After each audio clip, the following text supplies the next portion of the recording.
I was the king of focusing on the one bad thing in my life. The one bad person called me nigger. Everything bad, I focused on that. But over here was a beautiful reality of my life. Even though I came from nothing, where I could have taken my mind for the possibilities of where I can go if I work harder. That was all over here. But I lived in the filth over here.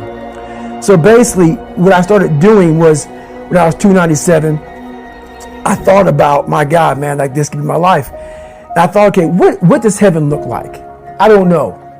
No one does, I imagine. So I was like, okay, I imagine that there's a big long line and you got judgment and you're God. Let's say you're God and I'm just David Goggins. Big long line and you're talking to Jane Doe. Jane Doe goes by and behind you is a big whiteboard. And the whiteboard has like just a piece of paper and you pull it down. The next person in line is David Goggins. And on this board, it has all this stuff on it, but I can't see because I'm too far back in line. So I come up, I sit down now, you're talking to me. David, congratulations, you made it to heaven, how you feel? And right now I'm a 300-pound man. Ecolab guy, I'm 71 years old. This is what I'm thinking at 24 years old, okay? I'm dead, I'm in heaven, you're God. You pull the paper down, it says David Goggins. I'm reading it. And I'm looking at it, and it has my name, but on this paper it says everything about you. Everything, because God knows all. And I'm looking at it, and I'm seeing 185 pounds, Navy SEAL, changed people's lives, all these amazing things. Public speaker, blah, blah, blah, blah, blah, motivational, all the best-selling book. I look at God and say, God, the name is right, but what's on here is not me. He goes, it should have been you.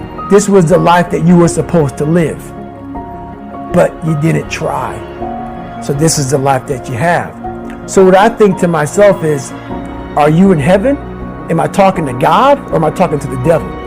Because I'm in hell now to see that was supposed to be my life, but because I didn't try hard enough, because I didn't put forth every single bit of an ounce of pressure in my body into being better, that ended up being a 300-pound guy that made $1,000 a month, and I was fine there.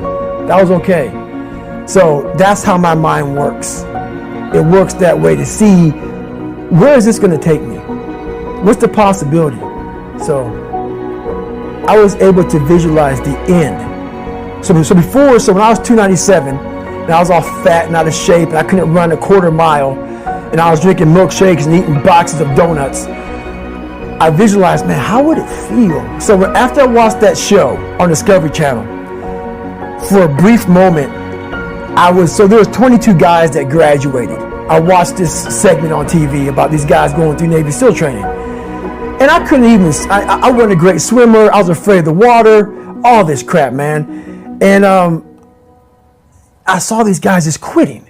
But at the very end, it says 22 guys. This commanding officer's up there, and he gives this great speech. I was like, man, I wonder. So I started visualizing me being the 23rd guy in these dress whites, sitting there with these guys, getting that Navy SEAL, graduating this Navy SEAL training. I was like, God.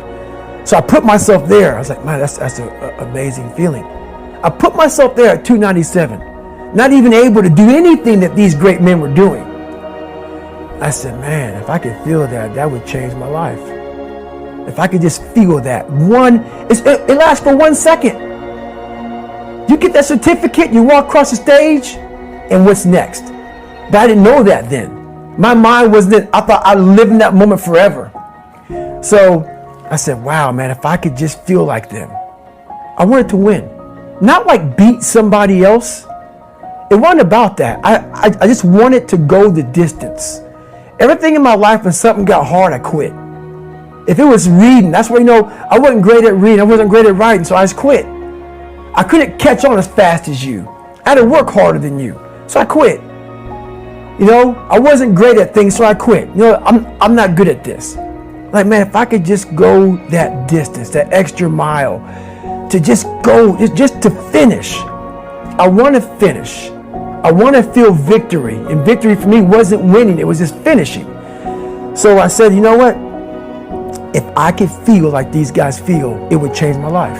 But what I realized The best feeling I had was when I was by myself trying to lose this weight. I had to lose it in literally less than 3 months. 106 pounds in less than 3 months. And literally, I started feeling victory just by putting myself in the battle. It wasn't about going to Navy SEAL training. It wasn't about being the 23rd guy in that chair. I started realizing, man, just by going to war with myself every day and putting these challenges and these goals and these obstacles, these insurmountable obstacles. So it wasn't about losing 106 pounds. Me losing 5 pounds was an accomplishment. Me losing 10 pounds and then 50 pounds. And then the more I did this, the more I gained confidence. And then the more I gained confidence, the more I realized, fuck these Navy SEALs, man. These guys can't do what I'm doing right now. I had no coach, had no trainer, had no money. I didn't know how to lose weight. I had no knowledge of what I was doing. I was just working. I was just sacrificing. And then through that, all these different tools started coming up. But I would have never found these tools if I didn't put myself in a very uncomfortable place.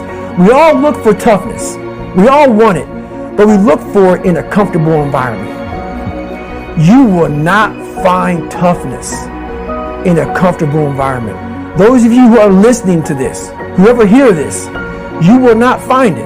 I was trying to look for it everywhere. The only way you find it is to drown yourself in a position where you're just out of sorts, where you can't swim and you're drowning. Where you're drowning. You're drowning in life. But you say, you know what, man? Fuck that. I'm going to figure out how to fucking backstroke or fucking something. I'm going to figure out how to, and then through figuring out all these tools, your mind starts to, when you quit, your mind does this. Because you're out. Once you say, I'm not going to quit, this is the 40%. When you quit, your mind says, we're done. So it doesn't expand. There's no expansion when you quit. When you say, fuck you, this sucks, I'm drowning, I'm miserable, I'm suffering, I'm broken, but I'm not going anywhere. What happens to your mind is it does this. It says, fuck, he's not leaving. So we got to expand. We got to grow. We got to figure this fucking thing out. So then these compartments in your brain start to they have to work. They have to work. And then you start to engage parts of your mind that you never engaged before. But you can't engage it by sitting back in these nice chairs, drinking this nice water, talking to you, talking about what I want to do. That's where the 40% thing comes in. It comes in when you're in suffer mode and you say, I'm not going to quit. You're forcing your brain now to operate on a level it's not used to. But then it becomes used to it. Your brain is the most powerful weapon in the world.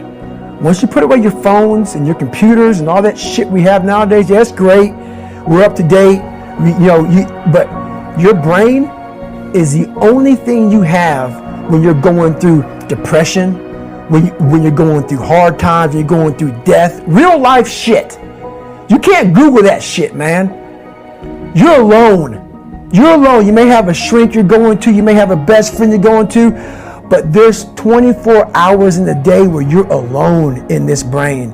And your brain is talking to you in all kind of ways. And it wants to control you and pull you in these different pockets. If you can't control your own brain and your brain controls you, you're fucked. You got to tell your brain where you want to go and how you want to go and how you want to get there. You got to control it. If not, it's over. It's over. I couldn't even fucking spell Google back then.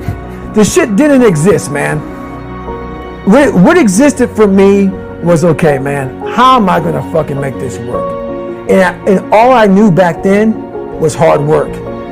The only way anything gets accomplished. That's all I heard back in those days. You got to work hard. You got to work hard. I'm not getting I can't get this paragraph. I can't remember what the fuck's in this paragraph to pass this test to get in the military. Read again. Still not getting it. Read again. But if you're not getting it, write it out. And that's how I started learning. Okay, well, I gotta write out every fucking thing I do. And then write it out again. And write it out again. And guess what happened? I got it.